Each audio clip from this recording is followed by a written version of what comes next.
Hey, what's going on? How are you? Welcome to Worthy Wednesdays with Latresa. Building trust helps you regain hope. And we'll talk about how. Again, I am Latresa Rice, your mindset coach. I help bereaved Christians regain hope through identity discovery while launching a signature book in 90 days. I'm excited that you all are here. Let me know that you're here. Put a purple heart because you are royalty. Put a purple heart in the comment box. If you are catching this on replay, still let me know that you came by to see a sister. Put hashtag replay in the comment box so that I can acknowledge your presence. And so let's just jump right into the topic. Regaining hope, right? We're talking about building trust after loss and how building trust will help you regain hope. In order to really talk about this topic, I need to go back. So I'm going to go back. Hey, Lisa, I see you. Hey, sis. Welcome. I'm excited that you all are here. I'm going to go back. So in 2020, I lost my grandmother. She was ill. She was dealing with a lot of health challenges. Lost my grandmother in February of 2020. And then April, I lost the love of my life after 5 months of marriage due to COVID-19. I remember anointing him with oil, praying for him to overcome this illness. I remember anointing myself. I remember barely being able to make it to the kitchen, but making sure I got him some food so he can eat, making sure we each had our vitamins, struggling and believing God that he was going to pull through this, believing God that my husband was going to be healed on this side of glory. We didn't know what we were dealing with during that time. Again, this was the very beginning stages, if you will, of COVID-19. So we didn't know what was going on. At the time, couldn't get tested. We called a hospital and they said that our symptoms were not severe enough, even though I told them that he could barely walk. He really wasn't eating much. He had a temperature that just would not break. And the nurse on the phone still said that our symptoms were not severe enough for him to get the test, or for even myself or anyone else to get the test. And so after watching him struggle and dropping all of this weight, I just called the EMS. I said, you know what, forget this. I'm calling emergency. I'm not calling the hospital no more, asking them can we get in the hospital? Can we make an appointment or whatever? We're just going to call the EMS because they have to respond. So I called the EMS, and roughly, I want to say about 2 days afterwards, he was gone. He fought a fight with that virus for 12 days. Now, here's the thing. After my husband died, I went through a massive depression because, again, I was still dealing with the passing of my grandmother, the one who raised me after my mom died from AIDS when I was 7. And so I was dealing with her passing. But then here comes a month or so later, and now I got to deal with the passing of my husband, and we've only been married for 5 months. So I went through this period of being angry with God.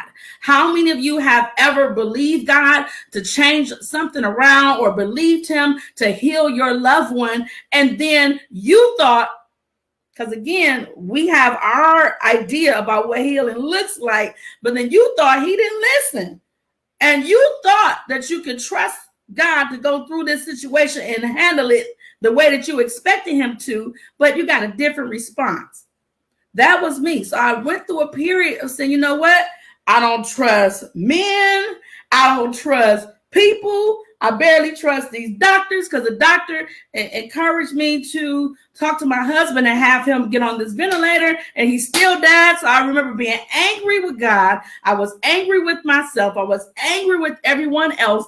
And the longer I stayed in that state of anger and having an attitude with God, the more I prolonged my healing process, even though I still proclaimed that I was on this healing journey to wholeness, until I got to the place. And so here's what I'm going to give you. The first thing that we need to do if we're going to build trust, because see, it's important for us to put our trust in the right source. But sometimes, how many of you know if you've ever been angry with the parent, right? You've been angry with the parent or whatever the case may be, but guess what? You still need that parent in some kind of way. But when you have an attitude, you don't talk to him. Let's just be real. If God is our Father, like we proclaim, and He's the King of Kings and He's the Lord of Lords, then, and you're in relationship with Him, then relationships go through things. Even when loss occurs, the relationship that you may have with God may go through some struggles. Your girl has been there. Go through some struggles. But it's important not to jump ship. So the first thing that you're going to need to do, and I want you, when I give you these letters and give you the tip, I want you to put it in the comment box. If you're going to build trust, which will help you regain hope, we got to learn to trust God. So the first thing we need to do is transcend the pain by remembering situations in which God brought you through them. No, you know for a fact, nobody else could have got you through that situation. I'm telling you right now, nobody else could have got me through an upbringing with childhood. Nobody else could have got me through that but God. So when I was going through that period of being angry with God, in order to break free from that and to begin to trust God again, let's just be real. Sometimes we expect something to happen, and when it doesn't happen, the first person we wind up distrusting is God, because we say, God, you're all powerful. God, you said you know everything. God, you said you in all places at all times. Then why you didn't heal my loved one? Why did you take them from me? You knew I had nothing else. I didn't have anybody else, but yet you still took them from me. Because a lot of times we place our anger on God for the situation and not realizing sometimes what looks like He didn't answer is actually answered prayer. How many times did you pray for that loved one to be healed from that sickness? Are they still dealing with it? Maybe healing didn't manifest in the way that you expected it to happen or that you desired, but healing still manifested. All things are in His control and in His hands. And maybe He answered your prayer for that person. And we have to also remember that God is not just your Father, but He's also the Father of the person who died, who believed in God too. We don't know what their prayer was. Is it fair that He only answer your prayer, that person stays here and deals with the hardships and things that they're dealing with here on earth, and not answer that person's prayer to be free from that hardship, or be free from that constant turmoil? Is it fair? We don't know what their prayers were. So we're angry with God when He has to make a choice, right? So the first thing that we need to do, if we're going to build trust, again, it's important for us to trust God because so much is dependent on it. But when we go through loss, sometimes it rocks our faith in such a way in which we struggle to trust the main person that we need to trust. So the first thing we need to do is put a T in the comment box. Hey, Brittany, God bless you, Coach. Put a T in the comment box. Oh, Fatima, God bless you too. T in the comment box, transcend the pain. We have to overcome it. We have to push past that pain. So transcend the pain by remembering situations in which He brought you through in the past. I had to transcend that pain. In order to begin to build trust with God again, I had to remember who He is in my life. What has He done for me in the past? How many prayers did He answer before this loss occurred? Now, I have dealt with multiple losses. So I'm coaching people to help them deal with overcoming those things, but I had to go through it. I've dealt with multiple losses. I mentioned that I was 7 years old when my mom died of AIDS. I lost my father in 2011. My grandmother passed in 2020. The aunt that I was really close to passed in 2016. Let me tell you something, baby. If you are going to overcome issues of abandonment, if you're going to overcome your feelings of distrust, and having distrust with God doesn't just simply affect your relationship with Him, but it also affects your relationships with others that you may interact with. Abandonment affects you in multiple areas, more than just spiritual. It affects you in the natural, your relationships with your job, your relationships with different people. And that's why it's important for us to overcome issues of abandonment. As your mindset coach, I help bereaved Christians regain hope through identity discovery. And as we're realizing who we are and whose we are, and we're writing out what we went through, we are writing. Healing manifests as we are taking authority and writing things out. And why not publish that in a book? So that's where the publishing your book in 90 days comes in. So if we're going to build trust, right? Build trust in order to regain hope, we have to first transcend the pain by remembering what God has done for us in the past. What has he brought us through in the past? Get out of this one moment, because you can't even think about the blessings in the moment. Because I'm going to tell you, at the time my grandmother passed, I couldn't think about the blessing in the moment because I was hurt. And there's still times in which I miss her. That was my heart, baby. I would go over there every Sunday and we would sit and laugh, and she'd tell me all about her different stories, childhood memories. We had all kinds of conversations. And so now my Sundays after church is a little bit different. And in the very beginning, that thing hurt. I'm telling you, that thing hurt. Now, let me not say that there's not moments in which it still hurts, because there are still times in which I want to go see grandma, period, Pooh, if you will. I want to go see her. But I have to be mindful of the fact that she dealt with so many physical ailments. And I remember her saying she was sick of all the doctors and pricking and prying and all these different shots and all these different surgeries and all this stuff. So sometimes we get selfish and we want our loved ones to stay with us forever. And we don't think about what they're actually going through and what their prayer may be. So if we're going to, I'm going to go back. If we're going to build trust in order to regain hope, the first thing we need to do is transcend. So transcend the pain by remembering situations in which God brought you through. The next thing you're going to need to do, put in the comment box, relinquish the feelings of anger. Relinquish the feelings of anger. That's a choice. I had to choose to say, you know what? I can't stay here. I can't stay here. This is not benefiting me. It's not benefiting my godchildren. It's not benefiting those who are close to me. So I have to make a choice to release the anger. I have to choose not to still stay angry. In order to do that, I'm going to need to look at the full picture. So relinquish the anger. And sometimes that anger is because we feel like we didn't get our way. Let's be real. Sometimes because we're told that everything, like whatever we ask God, the answer is yes and amen. But listen, sometimes say no. He is a loving parent. You mean to tell me if you had a loving parent, your parent never said no? If you had a parent that never gave you a no, then guess what? You might have been put in harm's way, because sometimes no is important. No, you can't go spend the night in so-and-so's house. Why I can't spend there? Because it said so. Well, we don't know that parent may know that so-and-so's house was getting shot up on a regular basis. You don't know. But the no can be protecting you.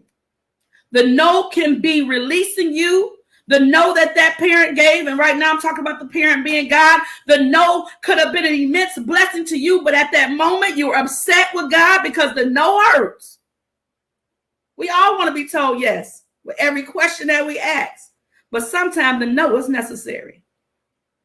So if we're going to regain hope, but we're going to build trust in order, which is going to help you regain hope, we have to choose to relinquish the feelings of anger. The next thing you're going to need to do, if you're going to build trust, which will help you regain hope, if you're going to do that, is use his word and be real with God. How many of you have ever heard someone say, you can't say that to God? You can't say, God, I'm mad. You can't say, God, where was you at? You can't say that. Why not? Why can't I be real with God? He already knows. He's all-knowing. He's omniscient. He knows everything that I'm thinking. He knows everything. So why can't I come naked before him for real, for real? That's how I'm feeling, God. I know I know my husband was your son too, and you took him home. That was your choice. I know you were the supreme God, but God, I got to tell you right now, I'm quite pissed off. Let me just be real. I'm quite pissed off, Lord, because you told me to marry this man, and then you took him home in 5 months. What's the deal? What's up? Let me just be real. And when you're being real with God, you're having a real, genuine conversation with regards to how you feel, you need to also be willing to shut up and listen. I had to be willing to shut my mouth. I'm going to go ahead and say what I need to say. I'm going to tell you what the words say, because again, his word shall not return to him void, but shall accomplish the thing to which he sent it. So I need to be returning his word to him. God, you promised me joy. Right? God, there's so many other promises that you can walk through. So in your prayer time, when you're talking to God, walk through those promises. Right? You said, Lord, you said they that sow in tears shall reap with joy. How many tears I got to reap, Lord? And how many tears I got to sow to reap this joy? Jesus, this is hard. But you said your yoke is easy. Walk the text, talk to God, and also make sure you're listening, because any conversation in which one person is dominating is not a conversation. So if you're going to actually build trust again and really regain hope, you're going to need to, I'm going to go back through the first 3 before we go forward. The first thing is T-transcend the pain by remembering what situations he brought you through before, right? R, relinquish the anger. You have to choose to relinquish the anger. You use his word and be real with God. He can handle your emotions. He's your parent. He has emotions too. God has emotions. Did you know that you can actually grieve the Holy Spirit? It's in the word. Look it up. It's in the word. God has emotions. If you're created in his image and after his likeness, then you're created to look like him. You're created to act like him. So you're created to speak like him. You are a replica of God. So why wouldn't he have emotions if you have them? He can handle your emotions. The next thing is S-stay the course. Don't give up. If you're going to build trust, which will help you regain hope, you have to choose to S-stay the course. Don't give up. Hi, Patricia. S-stay the course. Don't give up. At times in which I was going through the most immense pain, emotionally, keeping the blackout curtains closed. I didn't want to see the sunlight. Forget that. Keep the curtains closed. Stay in the room. The room was in total disarray. So much depression. I had to choose to stay the course on this healing journey. Sometimes people sit in depression and do not make the choice to get up. Even if it takes time, and it's okay, give yourself some grace. Give yourself some grace, baby. You got hit a hard blow. That loved one, that was your heart. That was your rock. You got hit a hard blow. So, okay, you give yourself some grace. So one day, maybe the best thing that you was able to do was open that curtain and look outside. Celebrate yourself, boo. Celebration. Because it took a lot to do that. Maybe the one thing that you was able to do the next day was actually eat some soup. Celebrate. It took a lot to do that because you had to take some steps to get out that room to get to the kitchen. Sometimes we go through things and we lose people that are so near and dear to us that it's a struggle to go on with everyday life. So the step that you take in that direction is cause for a celebration. But you have to choose to stay the course. Choose to stay on your healing journey. And I'm calling it a healing journey to wholeness, because you believe that you know where you desire to go and you're taking steps in that direction. But we don't know what God is going to birth through you in this process. So it's a healing journey to wholeness. You've been whole before. You could be whole again. He is the same God yesterday, today, and forevermore. Therefore, healing is available for you. Hope is available for you because you serve a God who's full of hope. You serve a God who loves you. So therefore, we're going to choose to stay the course. And the last thing that you need to do if you're going to build trust, which will help you regain hope, you need to thank God for his protection and for making provisions to revive you again. Listen, this thing here, when I think about all the stuff that I went through in 2020 and during that time when I was working on rebuilding my relationship with God, because again, I was angry with God, so I had nothing to say to him. We get angry with people and we have nothing to say to them. Don't ask me nothing. Don't ask me to pray. Don't. I ain't got nothing to say to you right now, right? Let's just be real. Be real with God. So I had to make up my mind that I'm going to thank God for his protection. During the time my husband was sick, and we found out the day in which he passed that he was sick with COVID-19. We didn't know what we were dealing with. I was also sick during that time, but I wasn't able to get the test done until August of that year. So I didn't find out that in August, I found out I had the antibodies, right? That's how I knew, oh, I had COVID during that same time. I didn't know during the time. I just knew that I was sick, but I wasn't as sick as he was during that time. And it just progressively got worse. So I dealt with that for about 60 days. But during that time in which I was rebuilding my relationship with God, I had finally said, you know what? I'm not about to be angry. Because again, God is our parent. He's our father. And sometimes we get angry with our parents. But you're going to have to make up your mind that, I love you too much to stay in this state. Let's just be real. If you're angry with your mom or you're angry with your dad, and it's like, look, I love my mom, my dad too much to still have this attitude flowing. So I'm going to choose to relinquish this anger. I'm going to choose to talk to them about it. And then I'm going to thank them for what they did do, right? So in this instance, I'm thanking God for his protection. I could also have been up out of here. Could have been dead too, right? I could have lost a lot of different things. Could have lost the house. We got two people, right? So there's some income from one, right? There's income from another. There's so much stuff that could have happened. The enemy had plans to make things a whole lot worse. So it could have been a whole lot worse. Losing that loved one could have been worse. You could have lost that loved one and had no way, no means, nothing at all to be able to handle their final arrangements. You could have lost that loved one and lost your mind. I've been mentally, for real, like mentally unstable. There's so much worse that the enemy had planned, but God still protected you, even though you had to go through. This was your time to go through. It rains on the just as well as the unjust. Sometimes it's just our time to go through, right? But God still protected you. And he still made a plan for you to come on out of this. You just got to stay the course. So we're going to thank God for his protection and for making provisions to revive us yet again. So that's T.R.U.S.T, trust. I hope this has blessed you. I am so excited that you all have joined this broadcast. Again, I'm Latresa Rice, your mindset coach.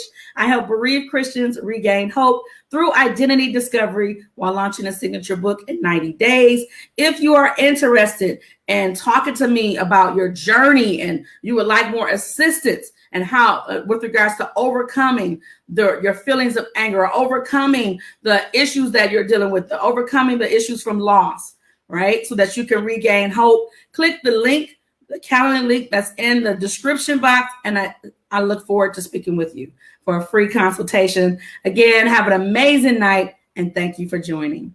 Bye-bye.